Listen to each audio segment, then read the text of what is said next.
नमस्कार दोस्तों, आज की हमारी क्लास सामान्य विज्ञान से संबंधित है जिसमें हम आपको सामान्य विज्ञान के कुछ ऐसे महत्वपूर्ण क्वेश्चन एंड आंसर बताने जा रहे हैं जो बार-बार प्रतियोगिता परीक्षाओं में पूछे जाते हैं।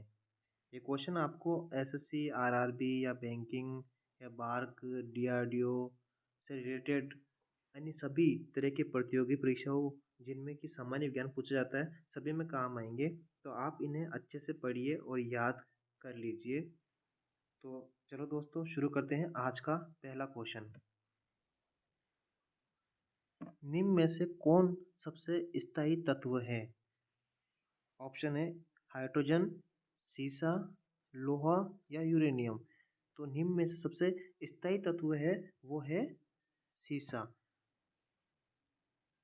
नेक्स्ट क्वेश्चन, अक्रिय गैसों की खोज किसने की? तो अक्रिय गैसों की खोज की है रेमेज ने। नेक्स्ट क्वेश्चन, खाने को पकाते समय सर्वाधिक मात्रा में नष्ट होते हैं। तो खाने को पकाते समय सर्वाधिक मात्रा में क्या नष्ट होता है? सबसे ज़्यादा नष्ट होता है विटामिन। तो इसका सही जवाब हो जाएगा बी, विटामिन। नेक्स्ट क्वेश्चन, पीले फास्फोरस को रखा जाता है। पीले फास्फोरस को कहाँ किस में रखा जाता है? तो दोस्तों आपको याद होगा, फास्फोरस जो होता है, फास्फोरस तीन प्रकार के होते हैं। तीन टाइप के फास्फोरस होते हैं। एक तो होता है सफ़ेद या पीला, और सेकंड होता है लाल, और तीसरा होता है काला।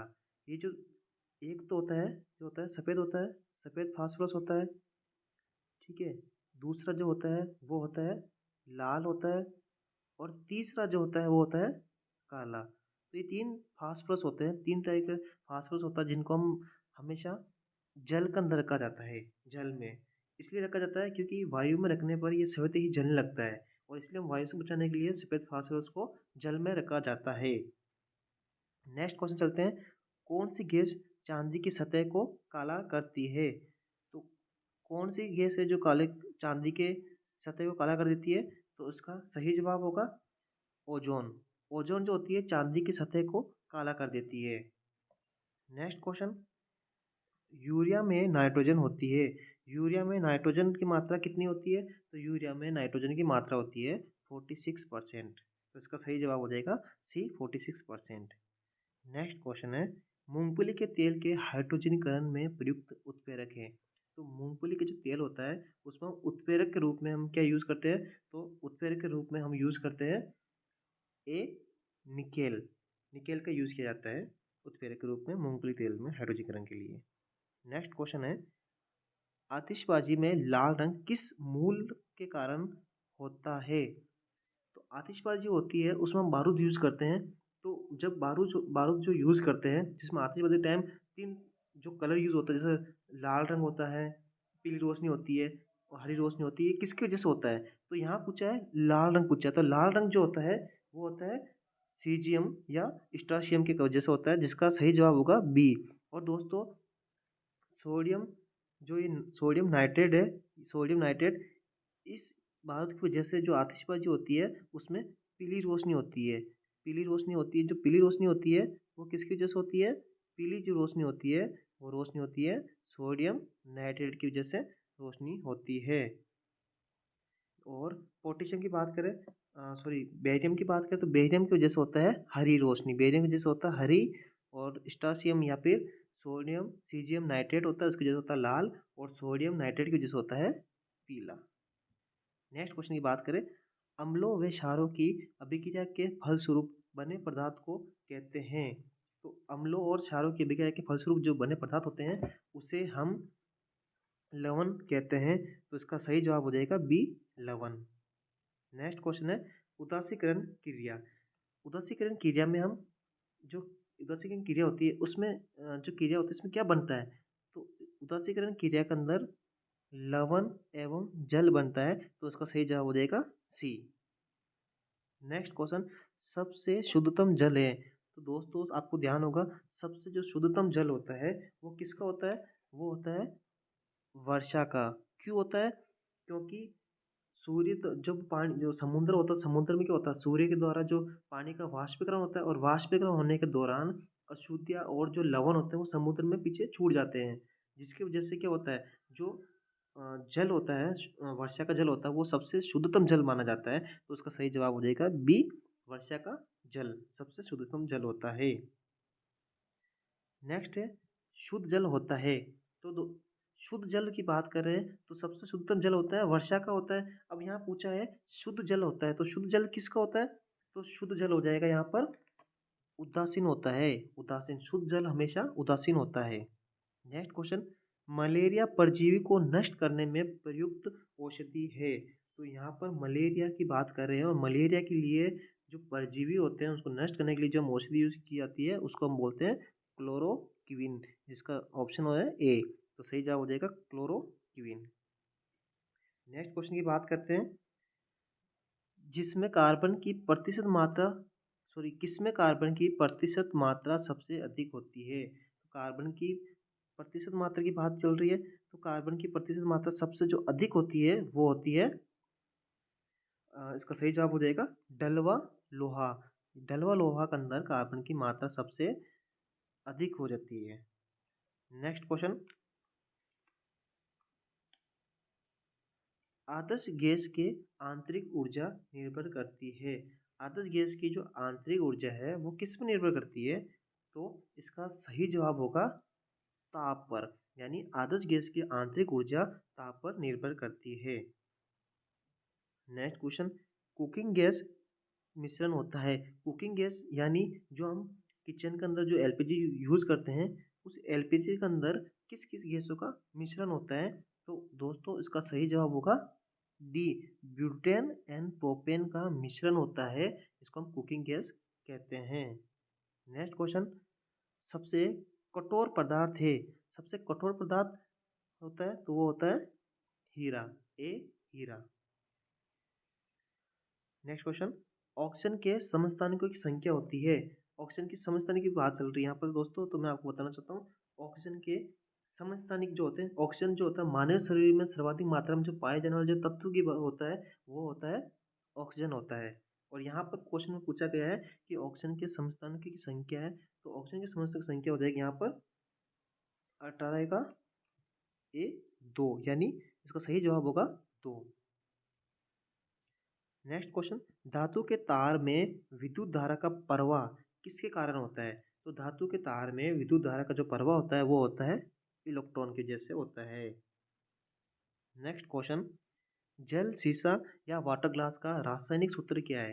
तो जल शीशा यानी वाटर ग्लास का रासायनिक सूत्र की बात कर रहे हैं तो यहाँ पर हो जाएगा Na2SiO3, यानी ऑप्शन ए सही जवाब होगा। और Na2SiO3 को हम कहते हैं सोडियम सिलिकेट या सोडियम मेटा सिलिकेट के नाम से जाना जाता है। नेक्स्ट क्वेश्चन, ड्यूटेरियम के नाभिक में होता है। ड्यूटेरियम की बात करें तो ड्यूटेरियम किसका समस्थानिक होता है? या हाइड्रोजन के समस्थानिक होते हैं। 3 समस्थानिक होते हैं हाइड्रोजन के। एक तो होता है प्रोटियम, जिसको हम बोलते हैं 1H1 के नाम से जाना जाता है, ये होता है प्रोटियम। और सेकंड जो होता है वो होता है 1H, जिसकी पावर होती है 2, इसको हम बोलते हैं ड्यूटेरियम। और तीसरा होता है 1H, जिसकी पावर होती है 3, जिसको हम बोलते हैं ट्राइटियम। और यहाँ पर बात करें हम ड्यूटेरियम के नाभिक में होते हैं, तो ड्यूटेरियम के नाभिक में एक न्यूट्रॉन और एक प्रोटॉन पाया जाता है, तो इसका सही जवाब होगा option D.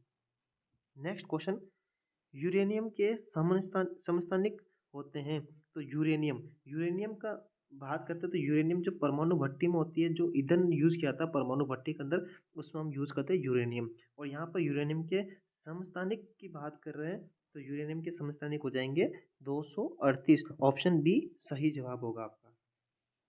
Next question, hydrogen के समस्थानिक होते हैं दोस्तों, अभी जैसे मैंने बताया था कि हाइड्रोजन के 3 समस्थानिक होते हैं। एक तो होता है प्रोटियम, दूसरा होता है ड्यूटेरियम, तीसरा होता है ट्राइटेरियम। ठीक है, तो 3 समस्थानिक होते हैं, तो इसका सही जवाब होगा डी 3।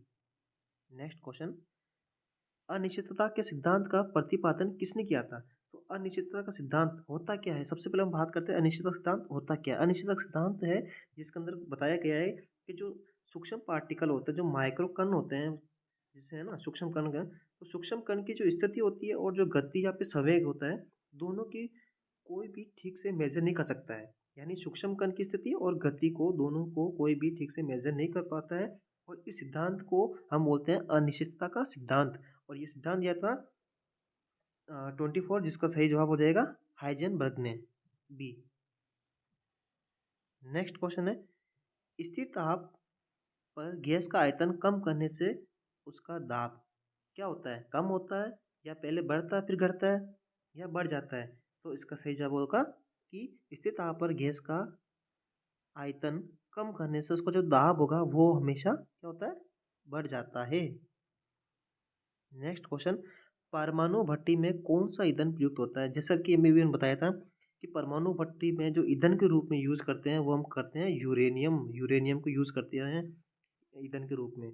और वही हम बात करें तो जैसे हम ईंधन के रूप में यूरेनियम को यूज करते हैं, तो वैसे ही जो मंदक होता है, मंदक के रूप में हम डीटीओ को यूज कर डीटीओ को यूज करते हैं। डीटीओ को बोलते हैं हम भारी जल बोलते हैं, और इसको हम यूज करते हैं मंदक के रूप में यूज किया जाता है, मंदक के रूप में।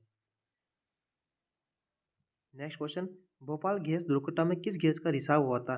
तो भोपाल गैस त्रासदी की बात करें तो ये दोस्तों एक बहुत बड़ी त्रासदी हुई थी, जो हुई थी एमपी के अंदर।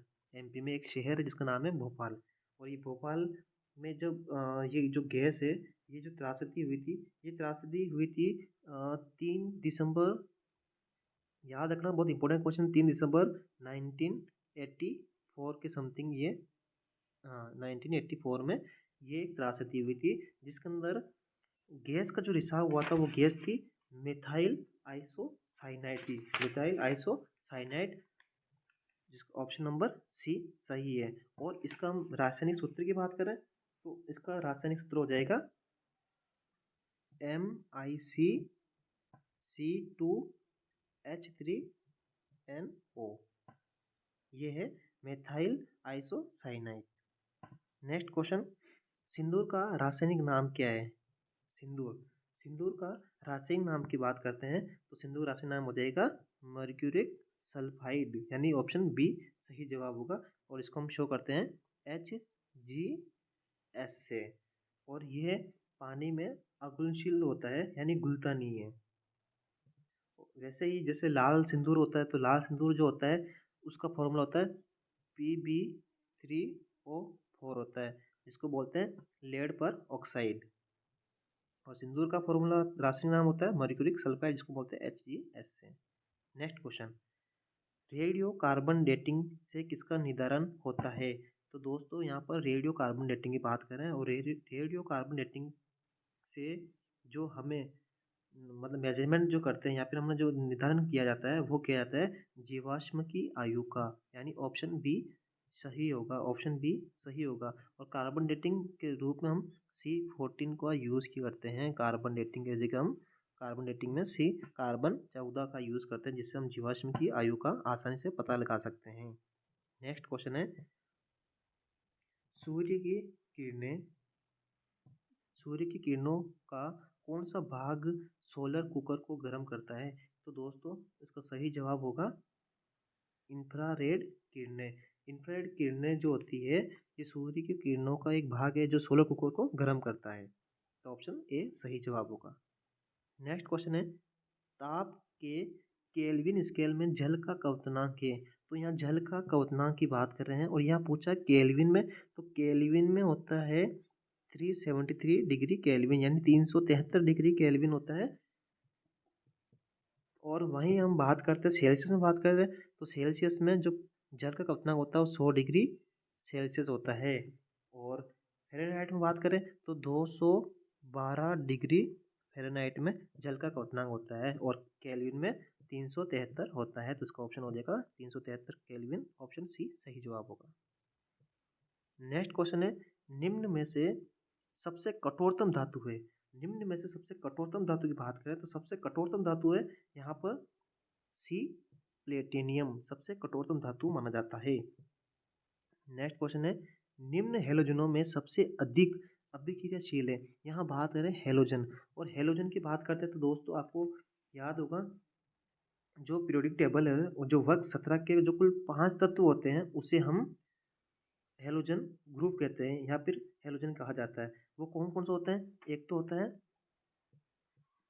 क्लोरीन होता है, दूसरा होता है क्लोरीन होता है, तीसरा होता है ब्रोमीन होता है, और तीसरा होता है आयोडीन, और चौथा जो होता है वो एस्टीन होता है। ये जो 5 जो तत्व होते हैं इसको हम कहते हैं हैलोजन। और यहाँ पर बात करें सबसे अधिक अभिक्रियाशील है, तो सबसे अधिक अभिक्रियाशील जो धातु होगा यानी हैलोजन जो होगा वो होगा क्लोरीन। क्लोरीन सबसे अभिक्रियाशील हैलोजन ग्रुप में से सबसे अभिक्रियाशील होगा। ठीक है। और ये जो हैलोजन ग्रुप है इसमें जो तत्व होते हैं वो तत्वों का सब स्वतंत्र अवस्था में नहीं पाए जाते हैं। इनका जो कलर होता है हर तत्व का कलर अलग अलग होता है। जैसे हम बात करते हैं फ्लोरीन, तो फ्लोरीन का कलर जो होता है वो होता है पीला, जो होता है येलो, यानी फ्लोरीन जो होता है येलो होता है। और यहाँ पर बात करें क्लोरीन, तो क्लोरीन जो होता है वो होता है ग्रीन, यानी हरा जो होता है क्लोरीन हरा होता है। ब्रोमीन की बात करें तो ब्रोमीन होता है रेड होता है। रेड मतलब हो गया लाल कलर होता है ब्रोमीन का। और आयोडीन की बात करें तो आयोडीन होता है भूरा। तो ये है हैलोजन में सबसे अधिक अभिक्रियाशील धातु। नेक्स्ट क्वेश्चन है, बॉक्साइट का रासायनिक नाम क्या है? बॉक्साइट का रासायनिक नाम क्या है? तो यहाँ पर बॉक्साइट का रासायनिक नाम पूछा है, तो बॉक्साइट का रासायनिक नाम हो जाएगा हाइड्रेट एल्यूमिनियम ऑक्साइड, यानी ऑप्शन डी सही जवाब होगा। और इसका रासायनिक सूत्र हो जाएगा, तो वो बॉक्साइड है, तो बॉक्साइड का रासायनिक सूत्र की बात करें तो वो होगा Al2H2 और O4। ये रासायनिक होता है hydrate aluminium oxide. Next question, monazite किसका अयस्क है? मोनोजाइट की बात करें तो मोनोजाइट जो होता है ये थोरियम का अयस्क होगा, यानी ऑप्शन बी सही जवाब होगा। और थोरियम की बात करें तो थोरियम का हम जो शो करते हैं वो है TH से शो करते हैं, इसका रासायनिक जो सिंबल है। और इसका परमाणु क्रमांक है पीरियोडिक टेबल में 90 होता है। और जो मोनोजाइट होता है ये जो साउथ में जो केरल के जो आसपास में जो मालाबार तट होता है, समुद्र जो तटीय होता है, उसके रेत में सबसे ज़्यादा जो मोनोजाइट पाया जाता है, और ये एक रेयर एलिमेंट है ये। ठीक है, तो मोनोजाइट किसका है? इसके थोरियम का। नेक्स्ट क्वेश्चन, जल कौन सी अधातु कमरे के तापमान पर द्रव अवस्था में पाई जाती है? तो यहाँ पर अधातु की बात कर रहे हैं दोस्तों, ध्यान रखना, अधातु की बात करें तो अधातु जो है वो हो जाएगा यहाँ पर ब्रोमीन। ब्रोमीन यानी होता है आर Br यानी ब्रोमीन। और ब्रोमीन जो होता है ये अधातु होता है जो कमरे के तापमान पर द्रव अवस्था में पाई जाती है। वही मैं अगर धातु की बात करूँ कि कौन सी धातु कमरे के तापमान पर द्रव अवस्था में पाई जाती है, तो वो हो जाएगी Hg यानी मरकरी या पारा। नेक्स्ट क्वेश्चन, रेडियम प्राप्त किया जाता है? रेडियम किससे प्राप्त किया जाता है? तो रेडियम प्राप्त किया जाता है पिच ब्लेड से, यानी ऑप्शन सी सही जवाब होगा, पिच ब्लेड से। और रेडियम की बात करें तो रेडियम का रासायनिक जो सिंबल होता है वो होता है Ra को हम रेडियम बोलते हैं। इसका रासायनिक परमाणु क्रमांक जो होता है वो होता है 88 होता है। इसकी खोज 1988 में मेरी क्यूरी ने खोज की थी।